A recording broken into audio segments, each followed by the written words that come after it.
Peoples party अगवान chief सरदार रहीम बख्श खान बोज़दार जे फर्जंद सरदार केसर Khan Bozdar CN news सां मकानी चूंडुनि जे हवाले सां ख़ुसूसी ॻाल्हि ॿोल कंदे चयो आहे त पीपल्स पार्टी अवामी पार्टी आहे। असां हमेशा बिना कंहिं फ़र्क़ जे अवाम जी ख़िदमत कई आहे ऐं जेके UC जरवार में पीपल्स पार्टी जा उम्मीदवार आहिनि असांखे उम्मीद आहे त UC जी अवाम समूरे पैनल खे पंहिंजो क़ीमती वोट ॾेई कामयाब कंदो। जरवार शहर में जेको आहे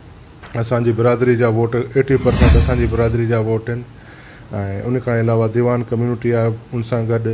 ॿियूं मुख़्तलिफ़ क़ौम आहिनि जंहिंजो वास्तो तक़रीबन असां सां ई आहे। ज़मीनूं ॾेई करे ते उनमें primary school, high school, hospitals ठहियल आहिनि जेके तक़रीबन बि एराज़ी थींदी 20 एकड़ 22 एकड़ थींदी, जंहिंमें असां उन्हनि खे गवर्नमेंट खे ॾेई करे ते इहे स्कूल ऐं पंहिंजो हाई स्कूल, प्राइमरी स्कूल ऐं हॉस्पिटल्स तैयार कराया। जे तरफ़ां RO प्लांट मिलिया, उन खां पोइ जेके बाद में जेके कम थिया घणा जेके थिया शहर जे हिसाब सां तरक़ियाती, उहे सरदार मोहम्मद बे खान असांखे ॾिना